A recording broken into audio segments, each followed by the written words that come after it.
Cukup-cukup nak haram dapat mentua buta perut lagu ni. Kita mau kalau kata gamak boleh hujan-hujan ni nak duduk guling garuk dengan laki kita kat tempat tidur. Hang tahu dah. Dia tu tak ada laki, tak ada siapa nak uli dia kan. Mau tu dia punya nak buat hamba ke orang lah, nak mengkedarah hak tu, mengkedarah hak ni, mengkedarah hak tu, mengkedarah hak ni. Nak haram. Duk tengah-tengah kita ni seronok dah lawan cabut uban dengan Bang Ibrahim kan. Hang cabut aku cabut hang, hang cabut aku cabut hang. Dia boleh telefon kita, abang kata nak mengkedarah mi goreng basah-basah. Ha mangkit lah buat sendiri. Kaki tu bukannya kudung, bukannya tak boleh berjalan, boleh. Tapi saja nak buat baro, nak buat babu, nak buat hamba ke orang. Semula-mula tadi kau dah tomeh bawang putih dan juga bawang besar yang dah kita blend. Lepas tu ni kau dah tengah tomeh cabai kering yang dah kita blend dah sayang nak. Tomeh bagi lama sikit pun tak apa. Sagi hang tua pelang tu mengkedarah sakit perut pula. Mula lah dia nak pergi jajah satu kampung kata menantu tak hati masuk ni. Cukup-cukup nak haram mengkedarah 5 duit pun haram tak uluk. Banyak cakap serupa hang dok beli barang kat dalam rumah aku ni. So lepas tu kita lempak masuk pi dalam tu sayang kita punya sos tiram. Untuk hak daripada mula tadi dok buat muka terkejut kena kat hang tu kan. Jangan risau, jangan takut. Haram tak pedas puan cabai kering kau dah ni. Hang tua pelang tu mengkedarah tak mampu Bangsa pula jenis mulut bewok ni hang tak bangkai nak beruk pun dia telan serupa tu tak ada nak jadi apa. Perut dia cukup tahan. Hang tua pelang tu hang tahu dah. Kau dah dok terbakar ni suraya tu dok ada di rumah hang suruh lah baru tu buat dok ngangok kepala bapak dia apa dalam rumah tu dok kelebek datang apa nak kata buat anak sepuntung tak ada. So lepas kuah cabai kita tu dah mula cantik, kita lempak pula masuk pi kat dalam tu kita punya isi ayam. Tak ada pasal nak buat udang sotong kambing apa mau buat bagi hang mengkedarah ni pun dah kira cukup besar rahmat dah ni. Dok banyak-banyak komplain lagi aku sengguk muka masuk pi dalam belanga tu apa tak boleh. Cukup-cukup nak haram awak tak lalu bab nak menyusahkan orang memang serah ke hang sampai ke mampui kerja dok menyusahkan orang je. Dah lah kita dok buat bagi mengkedarah sedia-sedia dok mengumpat dok mengata dok pi jajah pasal kita dekat orang lagu tu ke hampa kata mak mentua sama dengan mak sendiri. Oi tak ada nak sama lah cik oi, tak ada nak sama, jauh panggang daripada api hang tahu dah. Jauh beza banyak dengan mak kau dah tu. Arwah mak kau dah tak pernah dok menyusahkan aku sampai tahun ni bah. Minta tolong macam nak haram lagi punya sedia-sedia dok minta tolong kita kau belakang dok mengata lagi kat kita. Pasal itu tak dok menyembang dengan kau dah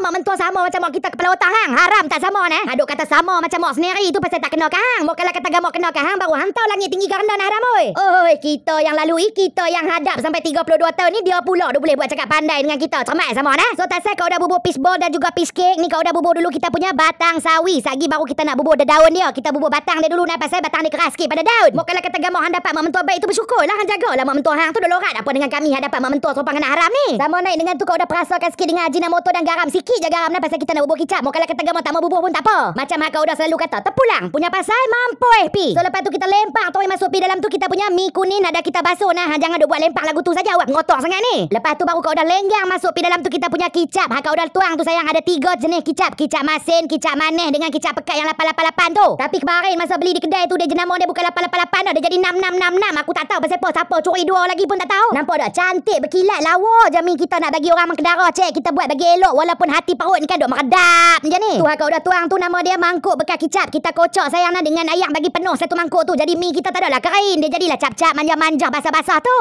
Last kali baru hampa lempak masuk pi dalam tu sayang kita punya sawi dan juga kita punya toge. Kau dah kalau buat mi goreng tak bubur toge memang tak sah. Mau kalau kata gamak hampa mai jalan rumah kau dah aku goreng mi bagi hampa makan kan duk buat komplain kata tak mengkedarah toge. Tak payah duk mengkedarah beramboi. Orang bagi mengkedarah dia duk komplain hak Tuhan ni amboi ayam katik kolam nerang banyak cantik muka hang. So untuk hampa yang mana ada tanah sendiri yang duk cari kontraktor untuk nak bina rumah atas tanah sendiri tu kau dah nak perkenalkan hampa dengan Ho Construction. Bukan kontraktor cikai-cikai lah yang kau dah nak perkenalkan dekat hampa ni sayang. Berpengalaman lebih daripada 40 tahun cek berdaftar dengan CIDB. So hampa jangan takut. Booking depo serendah RM1,000 sahaja. Pula tu hampa boleh bayar 5 kali sepanjang tempoh pembinaan rumah hampa tu. Depo cover area Perlis, Kedah, Pulau Pinang tapi bukan island lah, Seberang Jaya apa semua tu boleh lah. Semua kalau kata gamak hampa duk terketak-ketak dah nak buat rumah idaman atas tanah sendiri pakat-pakat pi telefon depo. Boleh pi dekat showroom depo dekat Exit Tol Pendang. Tok so duk nganga tunggu dah sayang. Tinggal tak banyak dah, ada 3 unit saja lagi. Siapa cepat dia dapat. Barang tak boleh simpan dah sayang dah. Siapa booking dulu dia dapat. Kat mana kita nak cari kontraktor untuk nak bina rumah idaman kita atas tanah kita sendiri sayang? Dekat Ho Construction. Betul, pandai.